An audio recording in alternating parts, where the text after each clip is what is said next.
Capítulo 6 As lições de amor. Introdução. A relação da raiva com o ataque é óbvia, mas a relação da raiva com o medo nem sempre é tão evidente. A raiva sempre envolve a projeção da separação, que deve ser, em última instância, aceita como responsabilidade da própria pessoa em vez de ser imputada aos outros. A raiva não pode ocorrer a menos que acredites que foste atacado, que o teu ataque por sua vez é justificado e tu não és de forma alguma responsável por ele.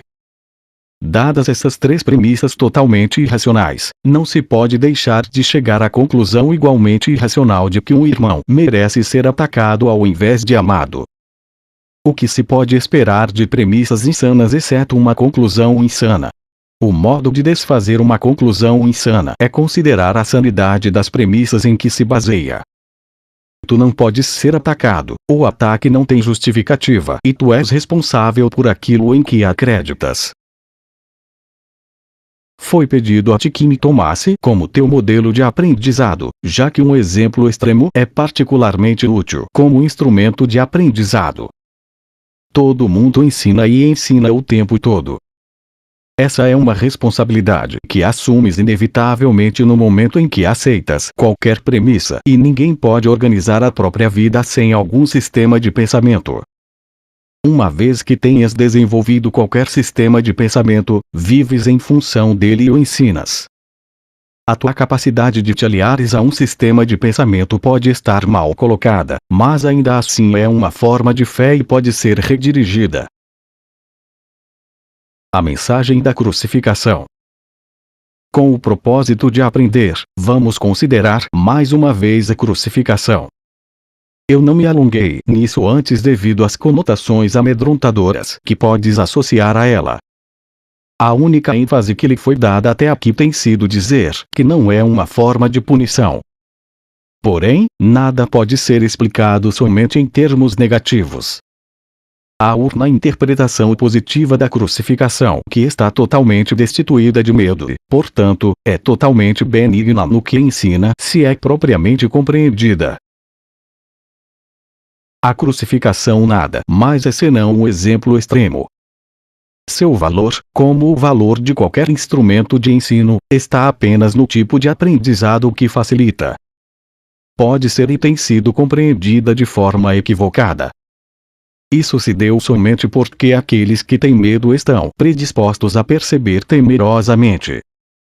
Eu já te disse que podes sempre recorrer a mim para compartilhar a minha decisão e assim fortalecê-la.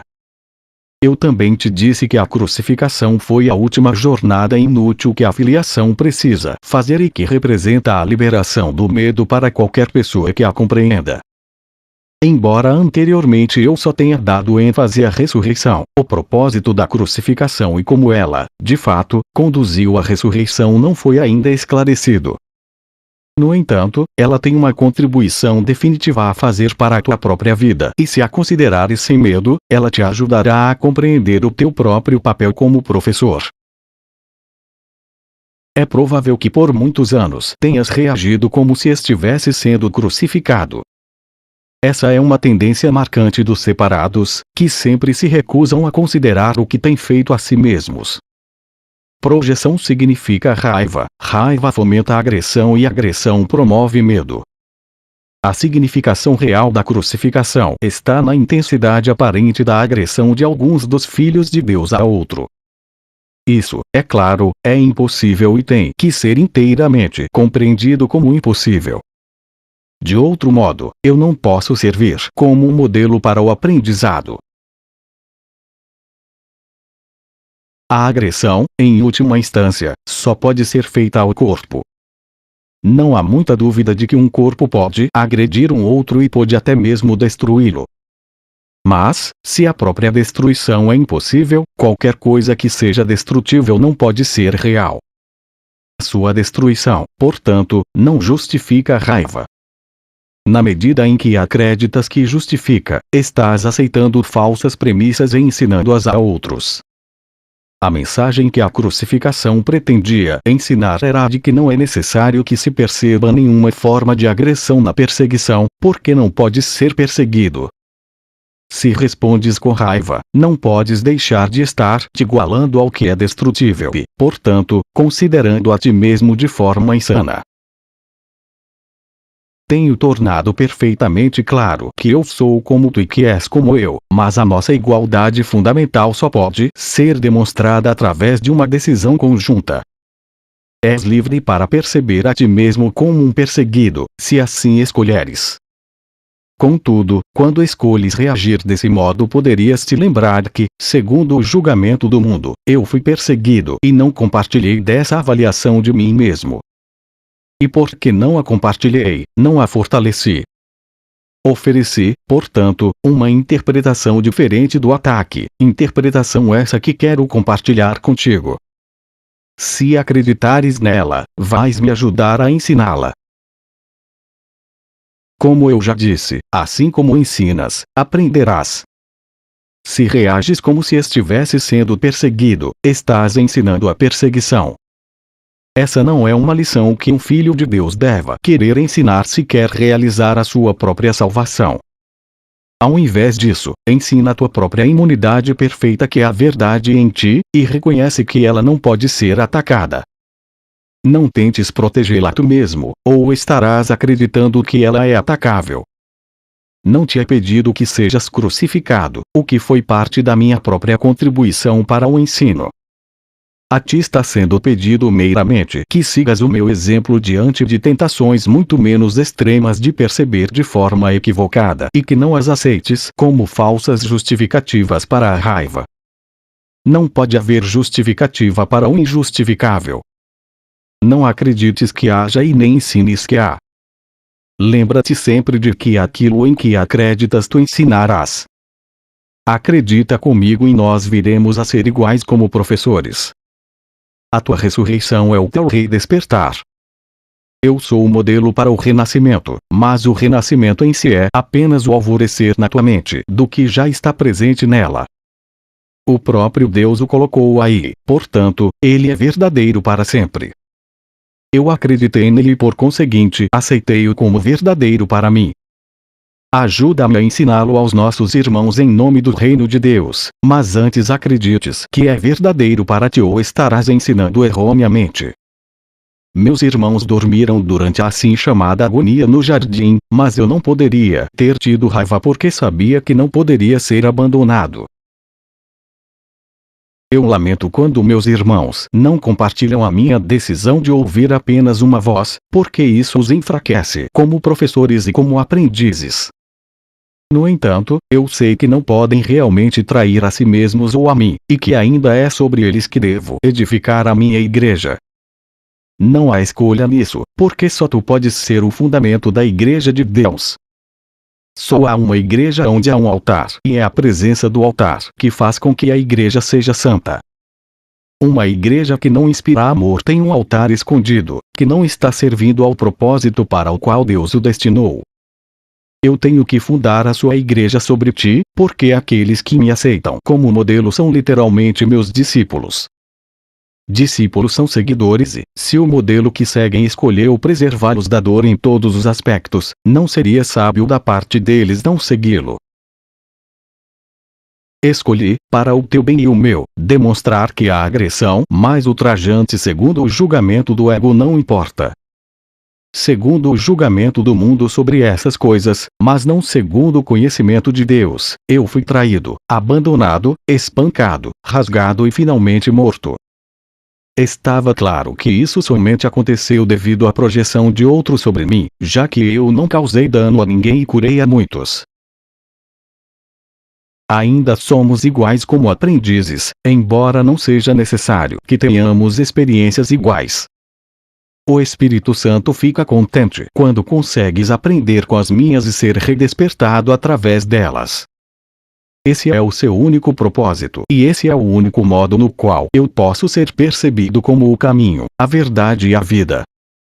Quando ouves apenas uma voz, nunca és chamado para o sacrifício. Ao contrário, por seres capaz de ouvir o Espírito Santo nos outros, podes aprender com as suas experiências e ganhar por meio delas, mesmo sem vivenciá-las diretamente.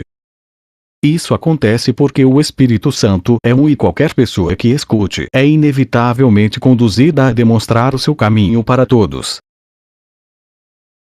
Tu não és perseguido e nem eu fui. Não te é pedido que repitas as minhas experiências, porque o Espírito Santo, a quem compartilhamos, faz com que isso seja desnecessário. Porém, para usares as minhas experiências construtivamente, ainda tens que seguir o meu exemplo na forma de percebê-las. Os meus irmãos e os teus estão constantemente engajados em justificar o injustificável. A minha única lição, que eu tenho que ensinar como aprendi, é que nenhuma percepção que esteja em desacordo com o julgamento do Espírito Santo pode ser justificada. Eu assumi mostrar que isso foi verdadeiro em um caso extremo, meramente porque dessa forma serviria como um bom recurso de ensino para aqueles cuja tentação de se entregar à raiva e à agressão não seria tão extrema. Minha vontade unida de Deus é que nenhum de seus filhos sofra. A crucificação não pode ser compartilhada porque é o símbolo da projeção, mas a ressurreição é o símbolo do compartilhar, porque o redespertar de cada filho de Deus é necessário para que a filiação seja capaz de conhecer a sua integridade. Só isso é conhecimento. A mensagem da crucificação é perfeitamente clara. Ensina só amor, pois é isso que tu és. Se interpretares a crucificação de qualquer outro modo, tu a estás usando como uma arma para agredir em vez do chamado para a paz para o qual ela foi destinada. Os apóstolos muitas vezes a compreenderam de forma equivocada pela mesma razão que qualquer pessoa a compreende de forma equivocada. Como o próprio amor que tinham era imperfeito, isso fez com que fossem vulneráveis à projeção e, em função de seu próprio medo, falaram da ira de Deus como sua arma de retaliação. E nem poderiam falar da crucificação inteiramente sem raiva, porque seu senso de culpa tinha os tornado raivosos.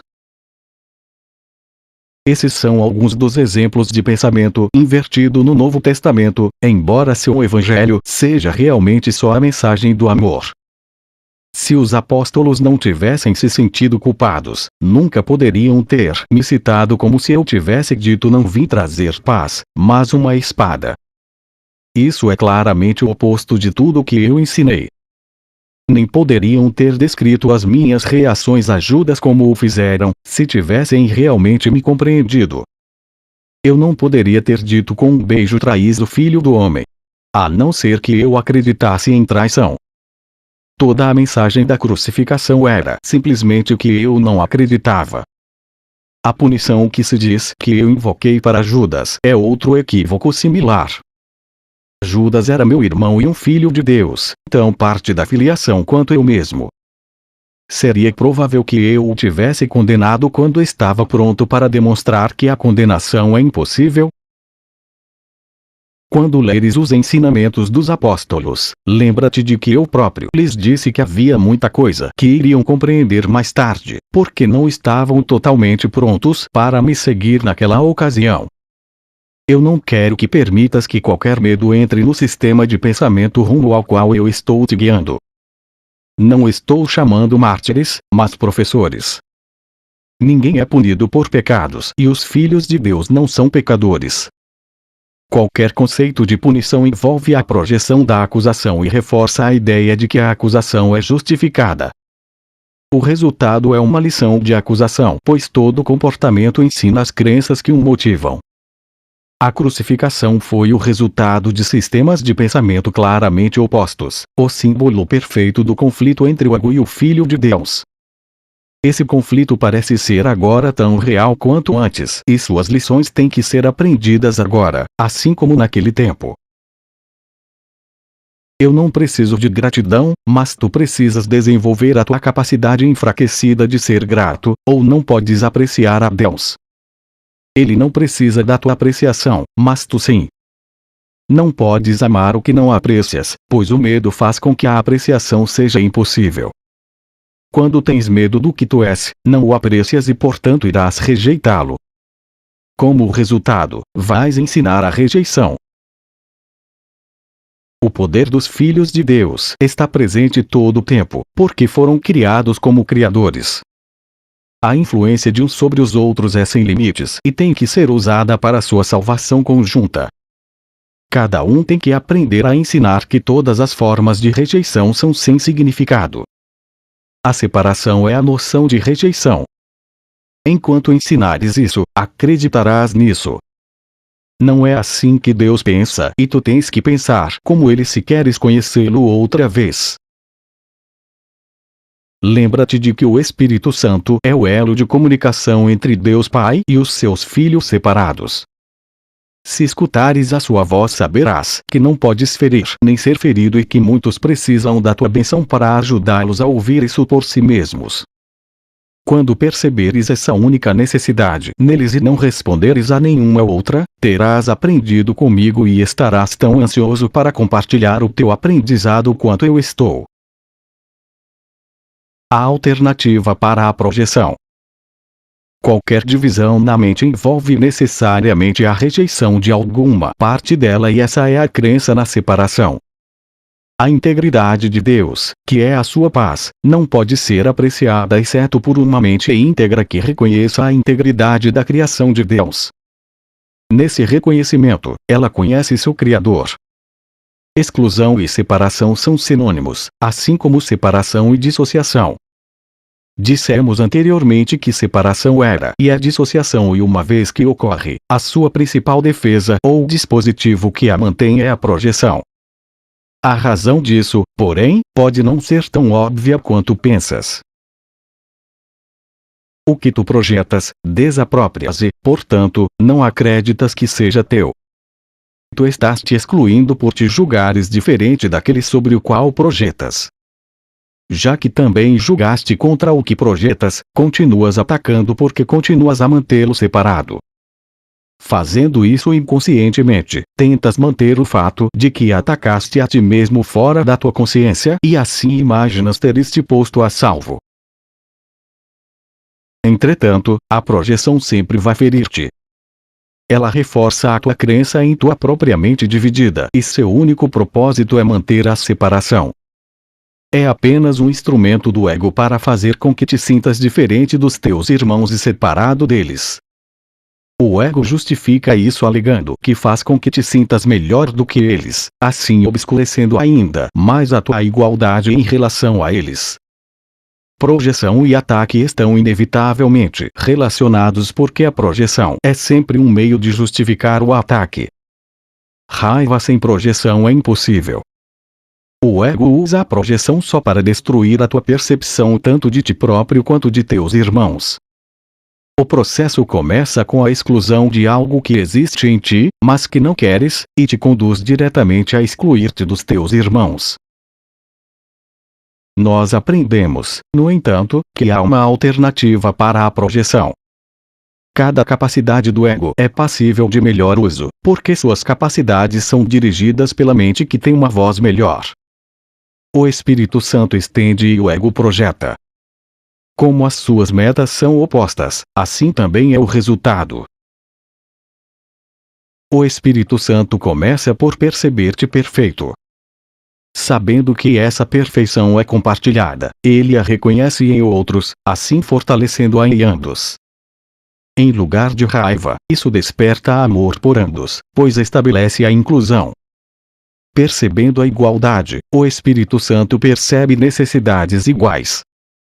Isso automaticamente convida à expiação, uma vez que a expiação é a única necessidade nesse mundo que é universal. Perceber a ti mesmo deste modo é o único modo pelo qual podes achar felicidade no mundo. Isso é assim porque é o reconhecimento de que não estás nesse mundo, pois o mundo é infeliz. De que outra maneira podes achar alegria em um local sem alegria, exceto reconhecendo que não é lá que estás?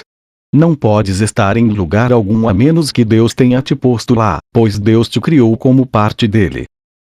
Isso inclui o que tu és e onde estás. Isso é completamente inalterável. Isso é inclusão total. Tu não podes mudar isso nem agora nem nunca. Isso é para sempre verdadeiro. Não é uma crença, mas um fato. Qualquer coisa criada por Deus é tão verdadeira quanto ele é. Sua verdade está apenas em sua perfeita inclusão nele, o único que é perfeito. Negar isso é negar a ti mesmo e a ele, posto que é impossível aceitar um sem o outro. A igualdade perfeita da percepção do Espírito Santo é o reflexo da igualdade perfeita do conhecimento de Deus. Não há equivalente em Deus para a percepção do ego, mas o Espírito Santo permanece sendo a ponte entre percepção e conhecimento, capacitando-te a usar a percepção de um modo que reflita o conhecimento. Vais, em última instância, lembrar-te dele. O ego preferiria acreditar que essa memória é impossível, no entanto, é a tua percepção que o Espírito Santo guia. A tua percepção vai terminar onde começou. Todas as coisas se encontram em Deus, porque tudo foi criado por Ele e nele. Deus criou seus filhos estendendo seu pensamento e retendo as extensões do seu pensamento em sua mente. Todos os seus pensamentos são assim perfeitamente unidos entre si e em si mesmos. O Espírito Santo te capacita a perceber essa integridade agora. Deus te criou para criar. Não podes estender o seu reino enquanto não conheceres a sua integridade. Os pensamentos têm início na mente de quem pensa, de onde alcança o que está fora. Isso é tão verdadeiro em relação ao pensamento de Deus quanto em relação ao teu. Como a tua mente está dividida, podes perceber assim como pensar. Entretanto, a percepção não pode escapar das leis básicas da mente. Tu percebes a partir da tua mente e projetas as tuas percepções para fora. Embora qualquer tipo de percepção seja irreal, tu a fizeste e portanto o Espírito Santo pôde fazer bom uso dela. Ele pode inspirar a percepção e conduzi-la para Deus. Essa convergência só parece estar no futuro distante porque a tua mente não está perfeitamente alinhada com a ideia e, portanto, tu não a queres agora. O Espírito Santo usa o tempo, mas não acredita nele. Como ele veio de Deus, usa todas as coisas para o bem e não acredita no que não é verdadeiro. Como o Espírito Santo está na tua mente, a tua mente também só pode acreditar no que é verdadeiro. O Espírito Santo só pode falar em favor disso, porque fala por Deus. Ele te diz para voltar toda a tua mente para Deus, porque ela nunca o deixou. Se a mente nunca o deixou, só precisas percebê-la como é e já terás retornado. Assim sendo, a consciência plena da expiação é o reconhecimento de que a separação nunca ocorreu. O ego não pode prevalecer contra isso porque é uma declaração explícita de que o ego nunca ocorreu.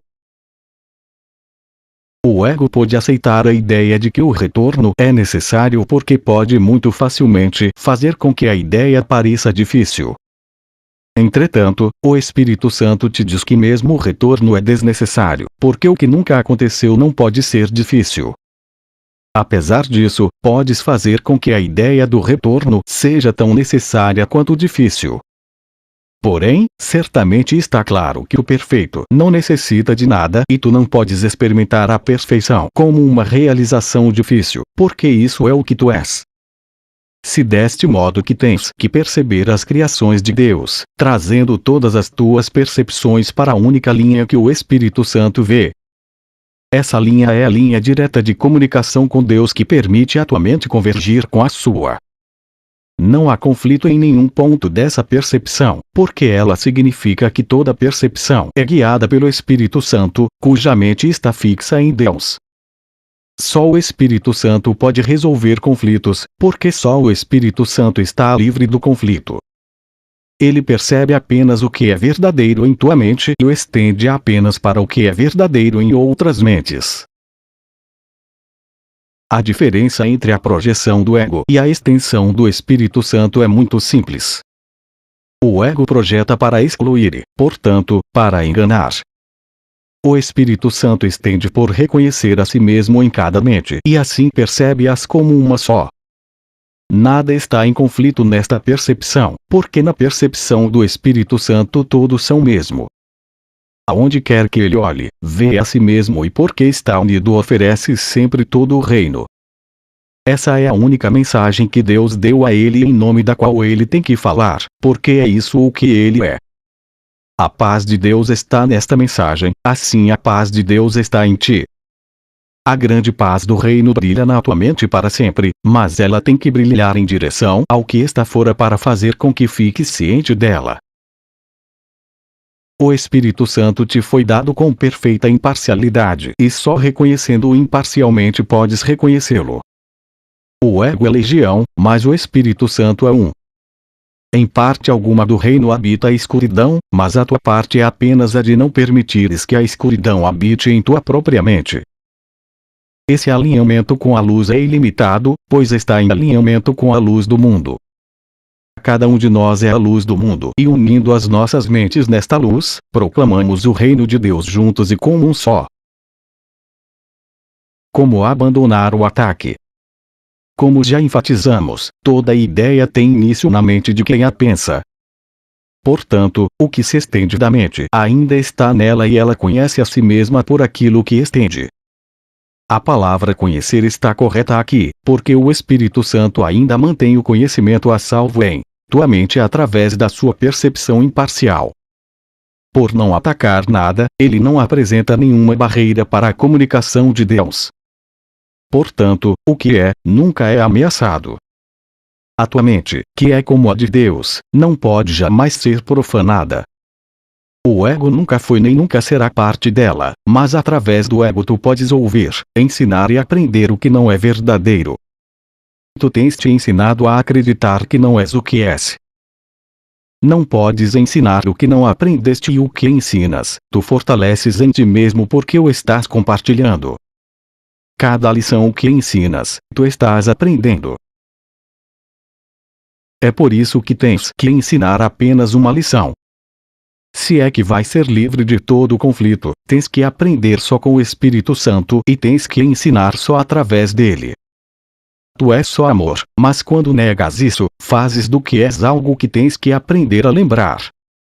Eu já disse que a mensagem da crucificação foi ensina só amor, pois é isso o que tu és. Essa é a única lição perfeitamente unificada, pois é a única lição que é una. Só ensinando-a podes aprendi-la. Conforme ensinas, assim aprenderás. Se isso é verdadeiro e, de fato, é verdadeiro, não te esqueças de que o que tu ensinas está ensinando a ti mesmo. E naquilo que projetas ou estendes, tu acreditas. A única segurança está em estender o Espírito Santo, porque na medida em que vês a sua gentileza nos outros, a tua própria mente percebe a si mesma como totalmente inofensiva. Uma vez que possa aceitar isso plenamente, ela não vê nenhuma necessidade de se proteger. A proteção de Deus então desponta sobre ela, assegurando-lhe estar perfeitamente segura para sempre. Os que são perfeitamente seguros são totalmente benignos. Eles abençoam porque sabem que são abençoados. Sem ansiedade, a mente é totalmente benigna e porque estende beneficência, é beneficente. A segurança é o abandono completo do ataque. Nenhuma transigência é possível nisso. Ensina o ataque, em qualquer forma, e tu terás aprendido e serás ferido por ele. Porém, esse aprendizado não é imortal e podes desaprendi-lo deixando de ensiná-lo. Já que não podes deixar de ensinar, a tua salvação está em ensinar exatamente o oposto de tudo aquilo em que o ego acredita. É deste modo que vais aprender a verdade que vai libertar-te e manter-te livre enquanto os outros a aprendem de ti. O único caminho para se ter paz é ensinar a paz. Ensinando a paz, tu mesmo tens que aprendi-la, porque não podes ensinar o que ainda dissocias. Só assim podes ganhar de volta o conhecimento que jogaste fora. Tu tens que ter uma ideia para compartilhá-la. Ela desperta na tua mente através da convicção que vem de ensiná-la. Tudo que ensinas, estás aprendendo. Ensina só amor e aprende que o amor é teu e que tu és amor. Iva única resposta. Lembra-te que o Espírito Santo é a resposta, não a pergunta. O ego sempre fala em primeiro lugar. É caprichoso e não quer o bem do seu autor. Ele acredita corretamente que o seu autor pode retirar seu apoio a qualquer momento. Se ele te quisesse bem, ficaria contente, assim como o Espírito Santo ficará contente quando tiver te trazido para casa e não mais necessitares da sua orientação. O ego não se considera parte de ti. Aí está seu erro primário, o fundamento de todo o seu sistema de pensamento. Quando Deus te criou, Ele fez de ti parte de si próprio. É por isso que o ataque é impossível dentro do reino. Fizeste o ego sem amor e, portanto, ele não te ama. Não poderias permanecer dentro do reino sem amor, e uma vez que o reino é amor, tu acreditas que estás sem ele. Isso faz com que o ego se considere separado e pense que está fora do seu autor, assim falando pela parte da tua mente que acredita que tu estás separado e fora da mente de Deus. O ego então levantou a primeira questão jamais colocada, questão essa que ele nunca pode responder. Essa questão, o que és tu? Foi o começo da dúvida. O ego nunca respondeu a nenhuma questão desde então, embora tenha levantado um grande número delas. As mais inventivas atividades do ego nunca fizeram mais do que obscurecer a questão, porque tu tens a resposta e o ego tem medo de ti. Tu não podes compreender o conflito enquanto não compreenderes o fato básico de que o ego não pode conhecer coisa alguma. O Espírito Santo não fala em primeiro lugar, mas ele sempre responde. Todos já apelaram para ele querendo ajuda em uma ou outra ocasião, de uma ou de outra forma e têm sido respondidos. Como o Espírito Santo responde verdadeiramente, ele responde para todo sempre, o que significa que todos têm a resposta agora. O ego não é capaz de ouvir o Espírito Santo, mas acredita que parte da mente que o fez está contra ele. Interpreta isso como uma justificativa para atacar seu autor. Ele acredita que a melhor forma de defesa é o ataque e quer que tu acredites nisso. A não ser que acredites, não estarás do seu lado e o ego sente grande necessidade de aliados, embora não de irmãos. Percebendo alguma coisa estranha a si mesmo dentro da tua mente, o ego volta-se para o corpo como seu aliado, porque o corpo não é parte de ti. Isso faz do corpo o amigo do ego. É uma aliança abertamente baseada na separação. Se estiveres de acordo com essa aliança, sentirás medo, porque estás a favor de uma aliança de medo. O ego usa o corpo para conspirar contra a tua mente, e porque o ego reconhece que seu inimigo pode acabar com ambos meramente reconhecendo que ambos não são parte de ti, eles se unem no ataque conjunto.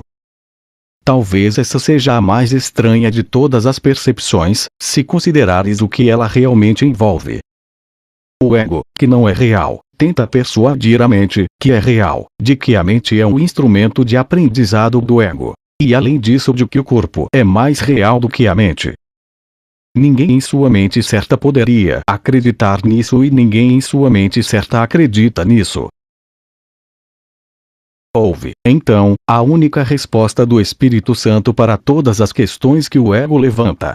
Tu és uma criança de Deus, uma parte inestimável de seu reino, que ele criou como parte de si mesmo. Nada mais existe, só isso é real. Tens escolhido um sono no qual tens tido sonhos ruins, mas esse sono não é real e Deus te chama para despertar.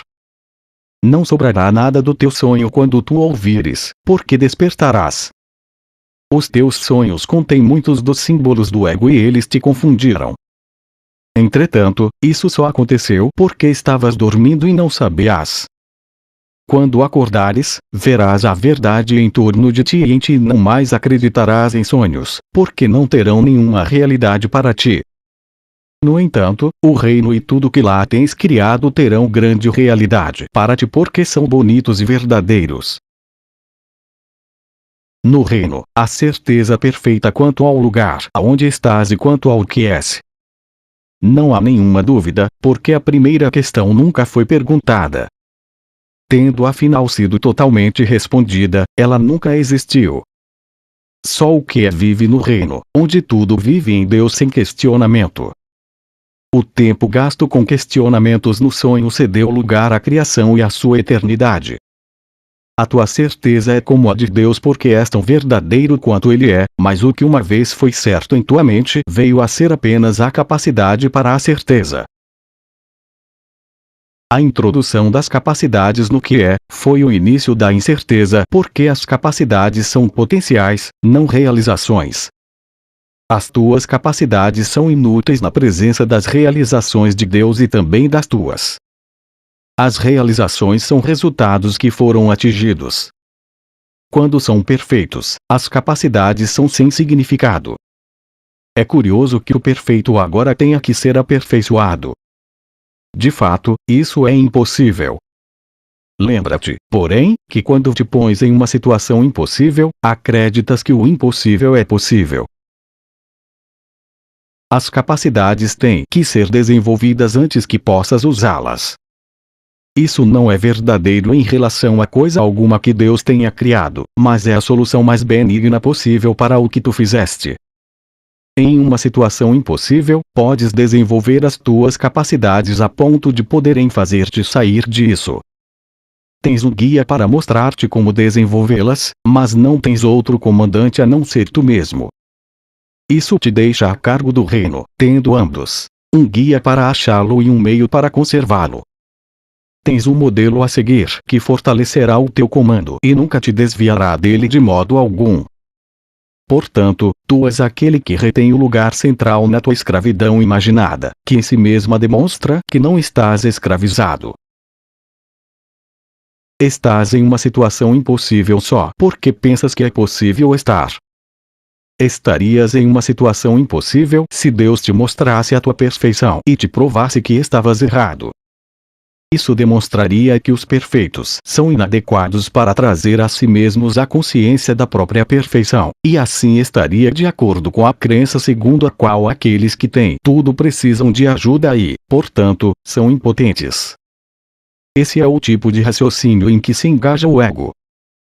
Deus, que sabe que as suas criações são perfeitas, não as afronta. Isso seria tão impossível quanto a noção do ego que pensa tê-lo afrontado. É por isso que o Espírito Santo nunca comanda. Comandar é assumir a desigualdade, que o Espírito Santo demonstra que não existe. A fidelidade a premissas é uma lei da mente e tudo o que Deus criou é fiel às suas leis. Porém a fidelidade a outras leis é também possível, não porque as leis sejam verdadeiras, mas porque tu as fizeste. O que seria ganho se Deus te provasse que tens pensado de modo insano? É possível que Deus perca a sua própria certeza. Eu disse frequentemente que o que tu ensinas, tu és. Quererias tu que Deus te ensinasse que tens pecado? Se ele confrontasse o ser que tu fizeste com a verdade que ele criou para ti, o que poderias ser senão medroso? Duvidarias da tua mente certa, que é o único lugar onde podes achar a sanidade que Deus te deu. Deus não ensina. Ensinar implica uma falta, que Deus sabe que não existe. Deus não é conflitado. O ensino tem por objetivo a mudança, mas Deus apenas criou o imutável. A separação não foi uma perda da perfeição, mas um fracasso na comunicação. Uma forma de comunicação áspera e estridente surgiu como a voz do ego. Ela não podia estilhaçar a paz de Deus, mas podia estilhaçar a tua. Deus não a silenciou, porque erradicá-la seria atacá-la. Sendo questionado, ele não questionou. Simplesmente deu a resposta. A sua resposta é o teu professor. Vê as lições do Espírito Santo. Como qualquer bom professor, o Espírito Santo conhece mais do que tu agora, mas só ensina para fazer com que sejas igual a ele. Já havias ensinado errado a ti mesmo, tendo acreditado no que não era verdadeiro. Não acreditaste na tua própria perfeição.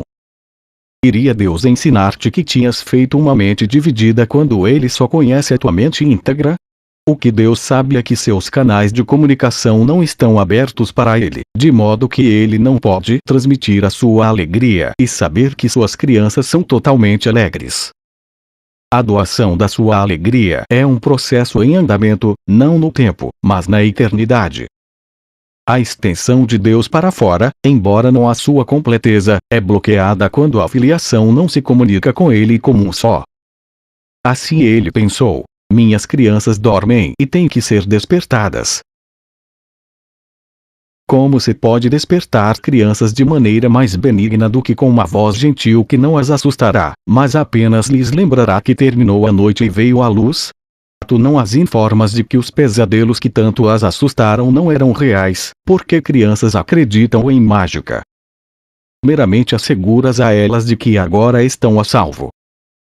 Então, tu as treinas para que reconheçam a diferença entre estar dormindo e estar desperto, de forma que compreendam que não precisam ter medo de sonhos. Assim, quando vêm os sonhos maus, por si mesmas chamarão à luz para dispersá-los.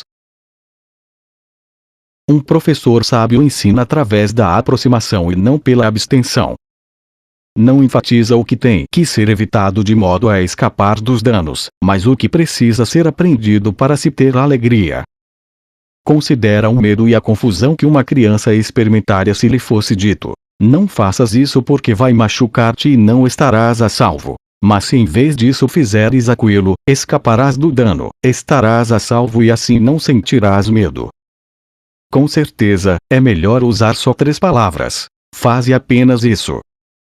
Essa simples afirmação é perfeitamente clara, facilmente compreendida e muito facilmente lembrada. O Espírito Santo nunca faz uma lista dos erros porque não assusta as crianças e aqueles a quem falta juízo são crianças. Entretanto, ele sempre responde aos seus chamados e sua fidedignidade faz com que elas tenham mais certeza. As crianças, de fato, confundem fantasia e realidade e se assustam porque não reconhecem a diferença.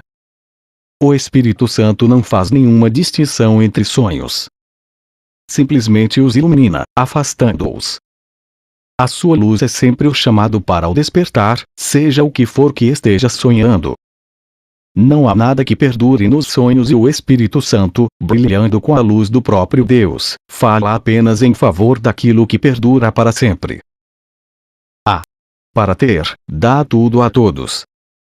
Quando o teu corpo, o teu ego e os teus sonhos se forem, saberás que durarás para sempre. Talvez penses que isso se realize através da morte, mas nada é realizável através da morte, porque a morte não é nada. Tudo é realizado através da vida e a vida é da mente e está na mente. O corpo nem vive nem morre, porque não pode conter a ti, que és vida. Se nós compartilhamos a mesma mente, tu podes superar a morte porque eu a superei.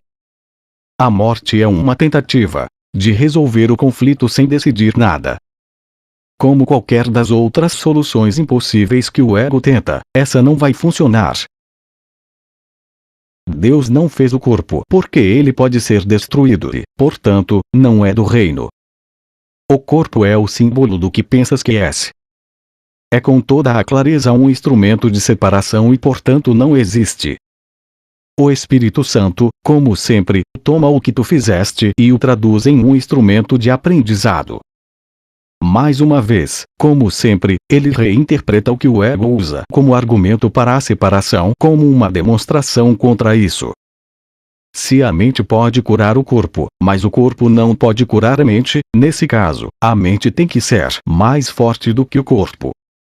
Todo milagre demonstra isso. Eu já disse que o Espírito Santo é a motivação para os milagres. Ele sempre te diz que só a mente é real, porque só a mente pode ser compartilhada. O corpo é separado e, portanto, não pode ser parte de ti. Ser uma única mente tem significado, mas ser um único corpo não tem. Nesse caso, pelas leis da mente, o corpo é sem significado. Para o Espírito Santo não há ordem de dificuldades em milagres.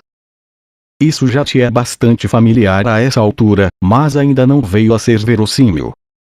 Portanto, não compreendes e não podes usar isso. Nós temos muito a realizar em favor do reino para deixar esse conceito crucial passar despercebido. É realmente uma pedra fundamental do sistema de pensamento que eu ensino e quero que tu ensines. Não podes apresentar milagres sem acreditar nisso, porque essa é a crença na perfeita igualdade. Só uma dádiva igual pode ser oferecida aos filhos iguais de Deus, e isso é apreciação plena. Nada mais e nada menos. Sem uma escala, a ordem de dificuldades não tem significado e não deve haver nenhuma escala naquilo que ofereces ao teu irmão. O Espírito Santo, que conduz a Deus, traduz a comunicação naquilo que é, do mesmo modo que ele em última instância traduz percepção em conhecimento. Tu não perdes o que comunicas. O ego usa o corpo para o ataque, para o prazer e para o orgulho. A insanidade dessa percepção faz com que ela seja, de fato, amedrontadora. O Espírito Santo vê o corpo só como um meio de comunicação, e como comunicar é compartilhar, ele vem a ser comunhão. Talvez penses que o medo, assim como o amor, pode ser comunicado e, portanto, compartilhado. No entanto, isso não é tão real como pode parecer. Aqueles que comunicam o medo estão promovendo o ataque, e o ataque sempre quebra a comunicação, fazendo com que ela seja impossível.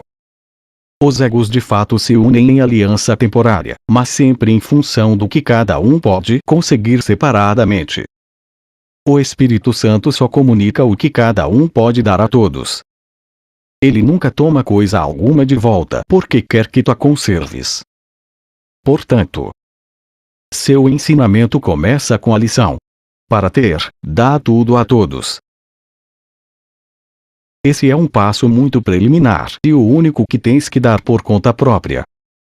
Não é nem mesmo necessário que completes esse passo por ti mesmo, mas é necessário que te voltes nesta direção. Tendo escolhido ir por esse caminho, te colocas no comando da jornada onde somente tu tens que permanecer. Esse passo pode aparentar exacerbar o conflito ao invés de resolvê-lo, porque é o passo inicial para reverter a tua percepção e virar de cabeça para cima. Isso entra em conflito com a percepção invertida que ainda não abandonaste, ou não teria sido necessária a mudança de direção. Algumas pessoas permanecem nesse ponto durante um longo tempo, experimentando um conflito muito agudo. A essa altura, podem tentar aceitar o conflito ao invés de dar o próximo passo para sua resolução. Tendo dado o primeiro passo, porém, serão ajudadas. Uma vez tendo escolhido que não podem completar sozinhas, não estão mais sozinhas. B. Para ter paz, ensina a paz para aprendi-la. Todas as pessoas que acreditam na separação têm um medo básico de retaliação e abandono. Acreditam em ataque e rejeição de modo que é isso que percebem, ensinam e aprendem. Essas ideias insanas são claramente o resultado da dissociação e da projeção. O que ensinas, tu és, mas é bastante evidente que podes ensinar errado e podes, portanto, ensinar errado a ti mesmo. Muitos pensaram que eu os estava atacando, embora fosse evidente que não estava. Um aprendiz insano aprende lições estranhas. O que tens que reconhecer é que quando não compartilhas um sistema de pensamento, tu estás enfraquecendo. Aqueles que acreditam nele, portanto, percebem isso como um ataque a si próprios. Isso porque todos se identificam com seu sistema de pensamento e todo sistema de pensamento está centrado no que tu acreditas que és. Se o centro do sistema de pensamento é verdadeiro, só a verdade se estende a partir dele. Mas se uma mentira está no centro, só o engano procede dele. Todos os bons professores reconhecem que só uma mudança fundamental durará, mas eles não começam nesse nível. Fortalecer a motivação para a mudança é a sua primeira e principal meta. É também a sua última e final. Aumentar a motivação para a mudança no aprendiz é tudo o que um professor precisa fazer para garantir a mudança. A mudança na motivação é uma mudança na mente, e isso não pode deixar de produzir uma mudança fundamental, porque a mente é fundamental. O primeiro passo no processo de reversão ou desfazer é o desfazer do conceito de receber. Correspondentemente, a primeira lição do Espírito Santo foi para ter, dá tudo a todos. eu disse que isso pode aumentar o conflito temporariamente e podemos esclarecer isso ainda mais agora. Nesse ponto, a igualdade de ter e ser ainda não é percebida. Até que seja, ter aparenta ser o oposto de dar. Portanto, a primeira lição parece conter uma contradição, já que está sendo aprendida por uma mente conflitada. Isso significa motivação conflitante e assim a lição ainda não pode ser aprendida de modo consistente. Além disso, a mente do aprendiz projeta seu próprio conflito e assim não percebe consistência nas mentes dos outros, fazendo com que ele desconfie da motivação dos outros. Essa é a razão real pela qual, em muitos aspectos, a primeira lição é a mais difícil de se aprender. Ainda ciente do ego em ti mesmo de modo muito forte e respondendo de maneira primária ao ego nos outros, estás sendo ensinado a reagir a ambos como se o que acreditas não fosse verdadeiro. O ego, como sempre de cabeça para baixo, percebe a primeira lição como insana.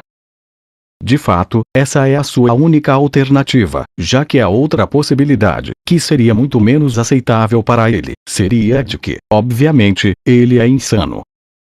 O julgamento do ego aqui, como sempre, é predeterminado pelo que ele é.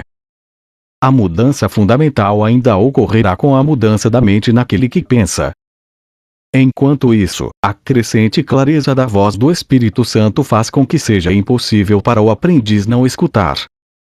Durante algum tempo, então, ele está recebendo mensagens conflitantes e aceitando ambas. A saída do conflito entre dois sistemas de pensamento que se opõem está claramente em escolher um e abandonar o outro. Se tu te identificas com teu sistema de pensamento e não podes escapar disso e se aceitas dois sistemas de pensamento que estão em completo desacordo, é impossível ter a mente em paz. Se ensinas ambos, coisa que certamente farás na medida em que aceitas ambos, estás ensinando o conflito e aprendendo-o. No entanto, realmente queres paz, ou não terias apelado para a voz pela paz para te ajudar? A sua lição não é insana, o conflito sim. Não pode haver conflito entre sanidade e insanidade. Só uma é verdadeira e, portanto, só uma é real. O ego tenta persuadir-te de que depende de te decidir qual é a voz verdadeira, mas o Espírito Santo te ensina que a verdade foi criada por Deus e a tua decisão não pode mudá-la. À medida em que começas a reconhecer o sereno poder da voz do Espírito Santo e sua perfeita consistência, com certeza despontará na tua mente que tu estás tentando desfazer uma decisão que foi irrevogavelmente tomada para ti. É por isso que eu sugeri antes que te lembres de permitir que o Espírito Santo decida a favor de Deus por ti. Não te é solicitado que tomes decisões insanas, embora possas pensar que sim. Todavia, acreditar que depende de te decidir o que são as criações de Deus não pode deixar de ser insano. O Espírito Santo percebe o conflito exatamente como é. Portanto, sua segunda lição é: para ter paz, ensina paz para aprendi-la. Esse ainda é um passo preliminar, já que ter e ser ainda não estão equiparados. No entanto, é mais avançado do que o primeiro passo, que é realmente apenas o começo da reversão do pensamento. O segundo passo é uma afirmação positiva do que queres. Esse é, portanto, um passo em direção à saída do conflito, já que significa que as alternativas foram consideradas e uma foi escolhida como a mais desejável. No entanto, a expressão mais desejável ainda implica que o desejável tem graus. Portanto, embora esse passo seja essencial para a decisão definitiva, está claro que não é o passo final. A ausência de ordem de dificuldades nos milagres ainda não foi aceita, porque nada que seja totalmente desejado é difícil. Desejar totalmente é criar e criar não pode ser difícil se o próprio Deus te criou como um criador. Assim sendo, o segundo passo ainda é perceptivo, embora seja um passo gigantesco no sentido da percepção unificada que reflete o conhecimento de Deus. na medida em que dás esse passo e mantens essa direção, estarás abrindo caminho em direção ao centro do teu sistema de pensamento, onde a mudança fundamental vai ocorrer. Na altura do segundo passo, o progresso é intermitente, mas o segundo passo é mais fácil do que o primeiro porque decorre dele. Reconhecer que ele não pode deixar de decorrer é uma demonstração de que tens uma consciência crescente de que o Espírito Santo te conduzirá para adiante. Ser vigilante só a favor de Deus e do seu reino. Dissemos anteriormente que o Espírito Santo é avaliador e tem que ser. Ele separa o verdadeiro do falso em tua mente e te ensina a julgar cada pensamento que permites que entre em tua mente à luz do que Deus lá colocou. Qualquer coisa que esteja de acordo com essa luz, ele retém para fortalecer o reino em ti. O que está parcialmente de acordo com ela, ele aceita e purifica. Mas o que está inteiramente em desacordo, ele rejeita julgando contra. É assim que ele mantém o reino perfeitamente consistente e perfeitamente unificado. Lembra-te, porém, de que o que o Espírito Santo rejeita, o ego aceita. Isso é assim porque eles estão em desacordo fundamental sobre todas as coisas, estando em desacordo fundamental em relação ao que tu és. As crenças do ego em torno dessa questão crucial variam e é por isso que ele promove diferentes estados de ânimo. O Espírito Santo nunca varia nesse ponto. Assim, o único estado de ânimo que ele engendra é a alegria. Ele a protege, rejeitando tudo que não nutre a alegria, e assim só ele é capaz de manter-te totalmente alegre. O Espírito Santo não te ensina a julgar os outros, porque ele não quer que ensines o erro e o aprendas. Dificilmente ele seria consistente em seu ensinamento se permitisse que fortalecesses o que precisas aprender a evitar. Na mente de quem pensa, portanto, ele é julgador, mas só no sentido de unificar a mente de modo que ela possa perceber sem julgamento. Isso faz com que a mente seja capaz de ensinar sem julgamento e, por conseguinte, de aprender a ser sem julgamento. O desfazer só é necessário em tua mente, de modo que não venhas a projetar em lugar de estender. O próprio Deus estabeleceu que podes estender com perfeita segurança. Assim sendo, a terceira lição do Espírito Santo é: ser vigilante só a favor de Deus e do seu reino. Esse é um passo da maior importância em direção à mudança fundamental. Contudo, ainda há nele um aspecto da reversão do pensamento, uma vez que implica que há alguma coisa contra a qual tens que ser vigilante. Avançou-se muito em relação à primeira lição, que é meramente o começo da reversão do pensamento, e também em relação à segunda, que é essencialmente a identificação do que é mais desejável. Esse passo, que decorre do segundo, assim como o segundo decorre do primeiro, enfatiza a dicotomia entre o desejável e o indesejável. Portanto, faz com que a escolha final seja inevitável. Enquanto o primeiro passo parece aumentar o conflito e o segundo pode ainda acarretar conflito em certa medida, esse passo pede vigilância de forma consistente contra ele. Eu já te disse que podes ser tão vigilante contra o ego como a favor dele. Essa lição não ensina somente que podes ser, mas também que tens que ser. Ele não se preocupa com a ordem de dificuldades, mas com a prioridade clara que deve ser dada à vigilância. Essa lição é inequívoca no sentido de que ensina que é necessário não haver exceções, embora não negue que a tentação de fazer exceções vai ocorrer. Aqui, então, é feito um apelo à tua consistência apesar do caos. No entanto, o caos e a consistência não podem coexistir por muito tempo, já que são mutuamente exclusivos. Contudo, na medida em que tens que estar vigilante contra alguma coisa, não estás reconhecendo essa exclusividade mútua e ainda acreditas que podes escolher uma coisa ou outra. Ao ensinar o que escolher, o Espírito Santo, em última instância, vai ensinar-te que não precisas escolher de forma alguma. Isso finalmente libertará a tua mente da escolha e a dirigirá para a criação dentro do reino. A escolha através do Espírito Santo vai conduzir-te ao reino. Tu crias através do que és verdadeiramente, mas o que és, tens que aprender a lembrar. O caminho para lembrar disso é inerente ao terceiro passo, que reúne as lições implícitas nos outros e vai além rumo à integração real. Se te permitires ter em tua mente só o que Deus lá colocou, estás admitindo a tua mente tal como Deus a criou. Portanto, tu a estás aceitando como é. Já que ela é íntegra, estás ensinando paz, porque acreditas na paz. Deus ainda dará o passo final por ti, mas à altura do terceiro passo, o Espírito Santo já te preparou para Deus. Ele está te aprontando para a tradução de ter em ser pela própria natureza dos passos que tens que dar com ele. Tu, em primeiro lugar, aprendes que ter se baseia em dar e não em receber. Em seguida, aprendes que tu aprendes o que ensinas e que queres aprender paz. Essa é a condição para a identificação com o reino, já que é essa a condição do reino. Tens acreditado que estás sem o reino, tendo portanto te excluído dele na tua crença. Por conseguinte, é essencial ensinar-te que não há dúvida quanto à tua inclusão e que a crença segundo a qual não estás incluído é a única coisa que tens que excluir.